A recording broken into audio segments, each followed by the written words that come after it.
Now, some of you may not have been following a very interesting primary that's taking place, a challenge against the majority leader, Eric Cantor. Mr. Bratt was on this program, Dr. Bratt, about a month ago. You're not allowed to challenge these guys, you see. They own these seats. They have talk show hosts, people on TV who will defend them to the hilt. Just the way it is.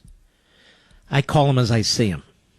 We have here, I'm going to give you an example. I'm going to give you an example of Mr. Cantor's duplicity, because anybody who bothers to take a few minutes can find it. It's not hard. It's right in front of our faces. Here's a piece from April 10th, month and a half ago. Breitbart by Matthew Boyle. House Armed Services Committee Chairman Representative Buck McEwen said that a promise Majority Leader Eric Cantor made last year is a major force behind the push to grant amnesty to illegal alien dreamers who enlist in the military. Cantor, quote, made a pledge that he would help Representative Jeff Denham, Republican California, to enact the proposal. McEwen said at a round table. As reported last week by Breitbart News, House Republicans have been quietly working to insert the text of the proposal into a related defense authorization bill, but after the issue became public, McEwen announced he would not include it in the bill as introduced. Denham, a sophomore Republican who represents California's Central Valley, has been leading the push for the provision, which is introduced as a standalone bill called the Enlist Act. And Denham's wingman, Representative Mike Kaufman, Republican Colorado, is working to facilitate the push in the Armed Services Committee, of which Denham is not a member. Cantor's pledge stems from Denham's effort to offer the proposal as an amendment to the 2013 version of the National Defense Authorization Act. The amendment cleared the House Rules Committee and was set for a House vote before Cantor asked Denham to back down after a dramatic force struggle with House Judiciary Committee Chairman Bob Goodlatte.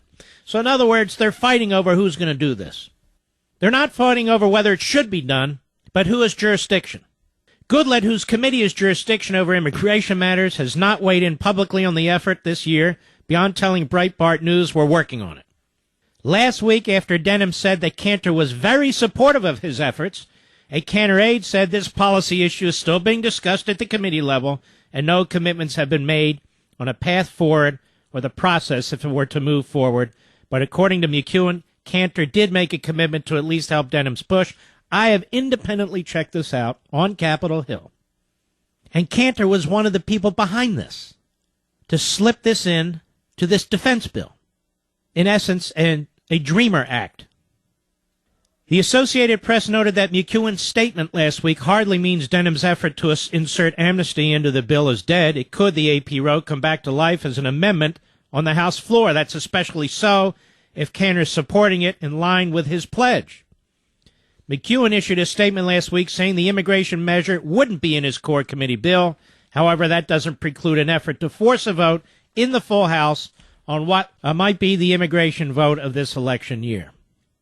And a number of conservative Republicans, Mo Brooks of Alabama, Steve King of Iowa, objected. Walter Jones, Republican North Carolina, objected. So this fella Denham from California was pushing that, and he had the full backing of Cantor. The dispute was over which way to go, which committee of jurisdiction, whether to put it in the bill, whether to amend the bill. So anybody who knows about this, who's taken the time to research this, and in my case have gone several steps further, have talked to several people on Capitol Hill, they will tell you that Eric Cantor was pushing this. And it's not a secret. The guy's been giving speeches about this. He's been running around with this fella Gutierrez, the radical leftist out of Chicago, who's been pushing amnesty. So that's not a secret. But then, 5 weeks later, 5 short weeks later, the Associated Press, Cantor says he'll block military immigration measure. So there he was, working with this fella Denham to try and figure out how to attach it to a bill, how to make it part of a bill, original bill, who had jurisdiction, but he promised he's going to push it. And McEwen, the chairman of the Armed Services Committee, said, yes, Cantor's behind this. He's the major force behind it. 5 weeks later, AP, House Republican leaders intervened Friday to prevent a vote on immigration legislation next week, dealing a severe blow to election year efforts to overhaul the widely denigrated system. The move came as a Republican congressman from California, this is this Denham, announced plans to try and force a vote over strong conservative opposition on his measure creating a path to citizenship for immigrants living here illegally who serve in the military. Jeff Denham labeled this bill the Enlist Act and said he would seek a vote next week as an amendment to the popular annual defense bill, the National Defense Authorization Act. In response, Doug Hay, spokesman for House Majority Leader Eric Cantor, said, "No proposed enlist amendments to NDAA will be made in order." He said no standalone vote on the measure would be permitted either. What happened? Eric Cantor stabbed this guy Denham in the back. He switched sides in a mere 5 weeks' time. What happened, ladies and gentlemen, in the interim, is that conservatives rose up in Eric Cantor's district. And although he's got over $2.5 million on hand and his opponent has $48,000, I just read today, a few things have spooked Mr. Cantor. A couple of weeks ago, as we talked about here, at a Republican Party function in his district, for among other things choosing the Republican leader in his congressional district, his hand-picked man who'd been there over a decade lost to a conservative Tea Party candidate. So the Republican Party in Cantor's congressional district is now controlled by one of his conservative opponents. That's number one. Number two, the people in Cantor's district don't want this. And make no mistake, the Enlist Act is amnesty. It's not a pathway to citizenship. This is a focused amnesty. And the concern is, of course, that they'll cherry pick and, okay, now we have this one, and what about people who do this and people do this? So that's the problem. It is amnesty. And so Cantor switched his position. Now Cantor's running ads saying that he's the guy who stands between Barack Obama and amnesty. And then we have people say, the voters will decide. The voters will decide what? If people aren't paying attention to this palace intrigue, to this deceit, to this sleazy, dirty politics in Washington, D.C., because they're living wholesome lives. They're trying to make enough money to put food on the table, to send their kids to college, maybe to buy a new car or go on vacation. They don't have time to focus on all this. I do it for a living. 99% of you don't. And so when somebody says, well, the voters will decide what they want, that's relatively ignorant, because the voters don't even know this is going on for the most part. They're not even getting the information for the most part, unless they listen to this show and read a few other sites. That Cantor flip-flop in 5 weeks' time, which means he'll flip-flop again when he gets back to Washington. How do we know that? They've told us this. We got to get through the primaries, remember?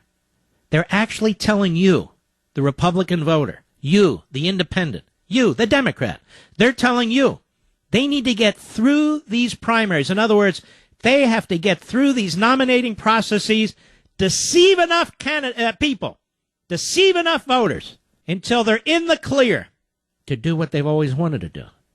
In other words, lie to the voter and come to Washington and do the work of the U.S. Chamber of Crony Capitalism, among others. Gutierrez had one of these phony rallies. He said it was a coincidence, the timing, to pressure Cantor to support this law, which Cantor's going to support anyway. It's a complete setup. As Mickey Klaus has written at the Daily Caller. Very clever. Some commentators, of course, are more than happy to play along. I'm not.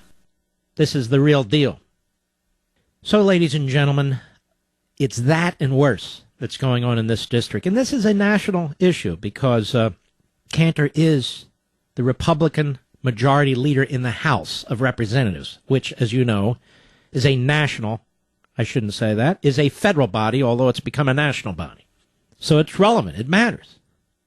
If these incumbents would actually run on what they intend to do, would actually run on their records, if they would tell the people the truth, then maybe more of them would lose.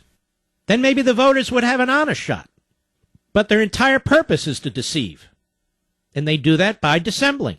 And they do that by overwhelming the advertising in the district, as Cantor has done, spending a fortune on lying about his record and spending a fortune on lying about his opponent. His opponent is a well-known economic libertarian, conservative, And they're running ads and putting out mailers that he's a liberal, that he's just like Tim Kaine. They're sending out mailers saying, Tim Kaine's guy, and then they're laying out Tim Kaine's record and projecting it on to his opponent. And should Cantor win that primary, and he's an odds-on favorite, you watch, if that should happen, how they praise him. Crush the Tea Party. Tea Party's dead. He's so smart. The Washington consultants, the Washington way, they're so smart. And you'll hear people on talk radio and people doing analysis on our favorite cable channel saying, yeah, they threw everything they had at him, boy, and he showed them. As if this is some kind of game. As if this is a healthy thing for the Republic when it's not.